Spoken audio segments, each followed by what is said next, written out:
जय माता जी मित्रों, मेरे प्यारे भाइयों और बहनों, आज हम सुनने जा रहे हैं माता रानी के 10 दिव्य संदेश। ये वे संदेश हैं जो हर किसी को नहीं मिलते। ये केवल उसी भक्त तक पहुँचते हैं जिसका मन निर्मल हो, हृदय से और जो माँ की शरण में पूरी तरह समर्पित हो। जैसे सूर्य सबको प्रकाश देता है, लेकिन केवल यही व्यक्ति उस प्रकाश का आनंद ले सकता है जो अपनी आंखें खोलता है। उसी तरह माँ भी सबको आशीर्वाद देती है, लेकिन उनके दिव्य संदेश वही सुन पाते हैं जो मन से जागृत होते हैं। इन संदेशों को सुनना और आत्मसात करना हमारे जीवन को बदल सकता है। यह संदेश हमें दुखों से उबार सकते हैं, हमें शक्ति दे सकते हैं और जीवन को सही दिशा दिखा सकते हैं। आइए आज हम माता रानी के चरणों में बैठकर उनके उन गुप्त और दुर्लभ संदेशों को सुनते हैं। माता रानी का पहला संदेश है श्रद्धा और विश्वास। माँ कहती है, जो मुझ पर अटूट विश्वास रखता है वही मेरे चमत्कार को देख पाता है। भाइयों और बहनों, श्रद्धा का मतलब केवल मंदिर जाकर दीपक जलाना नहीं है। श्रद्धा का अर्थ है जब अंधकार छाया हो तब भी विश्वास रखना कि माँ की कृपा से सुबह जरूर होगी। पुराणों में कथा आती है, एक बार एक गरीब भक्त हर दिन माँ दुर्गा को फूल चढ़ाता था। वह सोचता, मेरे पास धन नहीं, भोग नहीं, बस यह फूल है। लोग उसका मजाक उड़ाते, माँ फूलों से क्या करेगी? लेकिन उसकी श्रद्धा इतनी गहरी थी कि एक दिन गांव पर जब संकट आया, माँ ने उसी भक्त के घर प्रकट होकर सबकी रक्षा की। संदेश ये है कि श्रद्धा में शक्ति है। विश्वास वह कुंजी है जिससे माँ का आशीर्वाद मिलता है। यदि हम कठिनाइयों में भी विश्वास न खोए तो माँ हमें जरूर सहारा देती है। भक्तों को याद रखना चाहिए, श्रद्धा और विश्वास के बिना कोई भी पूजा अधूरी है। सच्चा भक्त वही है जो सुख दुख में समान रूप से जय माता दी कहे। माता रानी का दूसरा संदेश है करुणा और दया। माँ का हृदय दया से भरा हुआ है, वह स्वयं करुणामयी है। इसीलिए माँ चाहती है कि उनका हर भक्त भी दयालु बने। माँ कहती है, दूसरों पर दया करो तभी मेरी दया तुम्हारे जीवन में प्रकट होगी। सोचिए, अगर कोई भूखा हो और हम उसे खाना देते हैं तो वह सिर्फ भोजन नहीं बल्कि माँ की कृपा का अनुभव कराता है। अगर कोई दुखी है और हम उसे सांत्वना देते हैं तो माँ हमारी उस करुणा से प्रसन्न होती है। एक कथा है, एक साधु रोज माता की पूजा करता था, लेकिन माँ उससे प्रसन्न नहीं हुई। साधु ने पूछा, माँ मैं रोज आपका ध्यान करता हूँ, फिर भी आप क्यों नहीं आती? माँ बोली, तुम मेरे पास फूल और धूप तो लाते हो, लेकिन पास के गांव में जो बच्चा भूखा है उसे कभी भोजन नहीं दिलाते। पहले उस बच्चे को भोजन दो, वही मेरी सच्ची पूजा होगी। तो भाइयों और बहनों, यह कथा हमें सिखाती है कि सच्ची भक्ति केवल आरती करने में नहीं बल्कि दया और सेवा में है। माता रानी का दूसरा और अब हम जानते हैं माता रानी का तीसरा संदेश, तप और धैर्य। भक्तों, जीवन हमेशा सरल नहीं होता। कभी कभी कठिनाइयाँ आती है, तूफान आते हैं, सब कुछ उलझ जाता है। ऐसे समय में बहुत से लोग हार मान लेते हैं, माँ से भी नाराज हो जाते हैं। लेकिन माँ कहती है, सच्चा भक्त वही है जो कठिनाइयों में भी धैर्य बनाए रखे, जो तप और संयम के मार्ग पर चलता रहे। नवरात्रि का व्रत केवल भोजन छोड़ने का नाम नहीं है। नवरात्रि का व्रत हमें धैर्य सिखाता है। जब हम 9 दिन तक नियम निभाते हैं तो भीतर शक्ति पैदा होती है। एक प्राचीन कथा है, एक राजा ने माँ की आराधना शुरू की। वह हर दिन हवन करता, भोग लगाता, मंत्र जाप करता, लेकिन सालों तक माँ प्रकट नहीं हुई।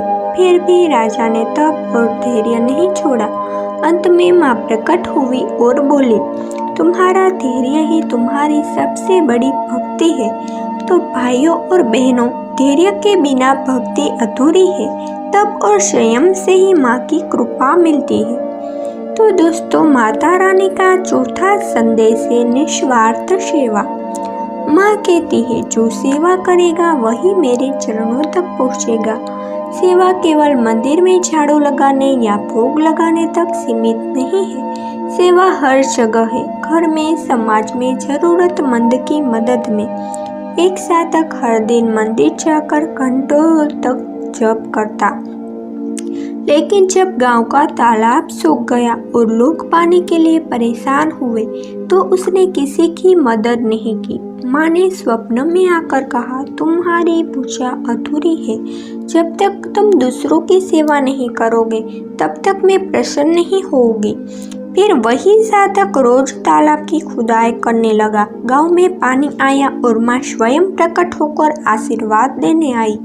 यह कथा हमें बताती है कि सेवा सबसे बड़ी भक्ति है। जब हम दूसरों के लिए कुछ करते हैं तो माँ स्वयं हमारी देखभाल करती है। तो भाइयों और बहनों, निस्वार्थ सेवा ही वह दीपक है जो अंधकार को मिटाता है।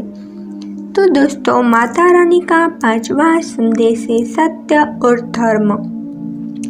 माँ कहती है, सत्य और धर्म पर अडिग रहो। असत्य और अधर्म में कभी लाभ नहीं मिलता। माँ दुर्गा स्वयं धर्म की रक्षा के लिए अवतरित हुई थी। उन्होंने महिषासुर जैसे असुरों का वध किया क्योंकि वे अधर्म और अन्याय का प्रतीक थे। तो भाइयों और बहनों, सत्य का मार्ग कठिन होता है। कभी कभी झूठ बोलकर हमें तात्कालिक लाभ मिल सकता है, लेकिन वह स्थायी नहीं होता। धर्म और सत्य पर चलने वाला व्यक्ति कठिनाइयाँ सह लेता है, लेकिन अंत में जीत उसी की होती है। एक बार एक व्यापारी ने झूठ बोलकर धन कमाया। वह सोचता था, माँ मेरी रक्षा करेगी। लेकिन जब संकट आया तब माँ ने कहा, मैं सत्य के साथ हूँ, असत्य के साथ नहीं। पहले सत्य का पालन करो, फिर मेरी शरण में आओ। तो भाइयों और बहनों, सत्य ही सबसे बड़ा धर्म है। माँ कभी उसे नहीं छोड़ती जो सत्य और धर्म के मार्ग पर चलता है। तो माता रानी का छठा संदेश है आत्मबल और साहस। माँ कहती है, डरो मत, मैं सदैव तुम्हारे साथ हूँ। भक्तों, कठिनाइयाँ जीवन का हिस्सा है। कभी हम बीमार पड़ते हैं, कभी धन की कमी होती है, कभी रिश्तों में टूटन आती है। इन सब समयों में हमें डर लगता है, लेकिन माँ हमें सिखाती है, भय को त्यागो और साहस को अपनाओ। जैसे माँ दुर्गा ने अकेले महिषासुर जैसे शक्तिशाली असुर से युद्ध किया और विजय प्राप्त की। उन्होंने दिखाया कि जब आत्मबल और साहस हो तो कोई शत्रु बड़ा नहीं होता। एक बार एक छोटे से गांव के विधवा महिला माँ दुर्गा की आराधना करते थे। गांव में डाकू आए और सबको डराने लगे। वह महिला साहस से खड़ी हो गई और बोली, यह गांव मेरी माता रानी का है, कोई बुरा काम नहीं कर पाएगा। डाकुओं ने जैसे ही हमला करने की कोशिश की, अचानक तूफान आया और वे भाग खड़े हुए। गांव वालों ने देखा, महिला के पीछे माँ दुर्गा का तेजस्वी रूप खड़ा था। तो भाइयों और बहनों, डर हमें छोटा बना देता है, साहस हमें माँ की ओर करीब लाता है। इसीलिए माँ कहती है, डरो मत, साहस रखो, मैं तुम्हारे साथ हूँ। तो दोस्तों, माता रानी का सातवां संदेश है भक्ति में नियमितता। माता रानी कहती है, भक्तों, भक्ति केवल त्योहारों तक सीमित नहीं होनी चाहिए। नवरात्रि, दुर्गाष्टमी या केवल खास दिनों पर पूजा करने से भक्ति अधूरी रह जाती है। माँ चाहती है कि भक्त रोज उनका स्मरण करें। माँ कहती है, भक्ति रोज की जानी चाहिए, केवल त्योहारों पर नहीं। एक कथा है, एक युवक हर साल नवरात्रि में बहुत भव्य पूजा करता था, लेकिन साल के बाकी दिन माँ को भूल जाता। माँ ने स्वप्न में आकर कहा, तुम मुझे साल में सिर्फ 9 दिन ही याद करते हो, लेकिन जो बूढ़ी औरत रोज मेरे नाम का दीप जलाती है वही मेरी सच्ची भक्त है। तो भाइयों और बहनों, भक्ति का अर्थ है हर दिन माँ का स्मरण करना। भले ही केवल 6 माता दी कहो, भले ही एक दीप जलाओ, भले ही केवल एक बार उनका नाम लो, लेकिन रोज लो। नियमित भक्ति से माँ का आशीर्वाद बना रहता है। नियम से की गई भक्ति धीरे धीरे मन को शुद्ध करते हैं और हमें माँ की ओर निकट ले जाती है। तो माता रानी का 8वां संदेश है संतोष और कृतज्ञता। माँ कहती है जो है उसमें संतोष रखो और मेरा आभार मानो। आज की दुनिया में इंसान हर समय और अधिक चाहता है। धन, मान, पद चाहे जितना मिल जाए, मन खाली ही रहता है। लेकिन माँ हमें सिखाती है कि सच्चा सुख लालच में नहीं बल्कि संतोष में है। एक बार एक गरीब किसान माँ की पूजा करता था। उसके पास ज्यादा कुछ नहीं था, लेकिन वह हर दिन कहता, माँ धन्यवाद, जो भी दिया है उसके लिए। धीरे धीरे उसका जीवन बदल गया। खेतों में उपज बढ़ गई, परिवार सुखी हो गया क्योंकि उसका हृदय कृतज्ञ था। इसके विपरीत एक व्यापारी लाखों कमाता था लेकिन कभी संतुष्ट नहीं होता था। वह हर समय शिकायत करता, माँ ने मुझे और क्यों नहीं दिया। आखिरकार उसका मन इतना बेचैन हुआ कि उसका सुख छीन लिया गया। तो भाइयों और बहनों, कृतज्ञता सबसे बड़ा धन है। जो माँ को हर हाल में धन्यवाद कहता है वही वास्तविक सुख पाता है। माता रानी का 9वां संदेश है साधना और आत्मज्ञान। माँ कहती है अपने भीतर झांको, सच्चा ज्ञान वही मिलेगा। भक्तों, हम अक्सर सुख दुख का कारण बाहर ढूंढते हैं, लेकिन माँ हमें सिखाती है कि सच्चा प्रकाश भीतर है। साधना, ध्यान और आत्ममंथन से ही हम माँ के असली स्वरूप को जान पाते हैं। पुराणों में कथा है, एक साधक ने सालों तक माँ की मूर्ति की पूजा की, फिर भी उसे शांति नहीं मिली। तब तक एक गुरु ने कहा, बाहरी मूर्ति तो साधन है, पर माँ तुम्हारे हृदय में ही विराजमान है। ध्यान करो और भीतर जागो। साधक ने जैसे ही ध्यान किया, माँ का तेजस्वी रूप भीतर प्रकट हुआ। तो भाइयों और बहनों, माँ का यह संदेश हमें याद दिलाता है, भक्ति केवल बाहरी कर्म कांड नहीं है। सच्चा आत्मज्ञान तब मिलता है जब हम अपने भीतर बैठकर माँ का ध्यान करते हैं। तो दोस्तों, माता रानी का 10वां और आखिरी संदेश है प्रेम और एकता। माँ कहती है सभी प्राणी मेरे ही रूप है। भाइयों और बहनों, हम अक्सर भेदभाव करते हैं, कोई बड़ा, कोई छोटा, कोई अमीर, कोई गरीब, लेकिन माँ कहती है हर जीव में मेरा ही अंश है। किसी से द्वेष मत करो, सबसे प्रेम करो। एक गांव में 2 भाई थे, दोनों माँ की पूजा करते थे, लेकिन आपस में झगड़ते थे। माँ ने स्वप्न में आकर कहा, तुम्हारी पूजा व्यर्थ है, क्योंकि जहाँ द्वेष है वहाँ मैं नहीं आती। पहले प्रेम और एकता सीखो, फिर मेरी भक्ति करना। जब दोनों भाइयों ने आपसी प्रेम अपनाया तभी माँ उनके घर आई। तो भाइयों और बहनों, माँ हमें सिखाती है कि सच्चा धर्म प्रेम है।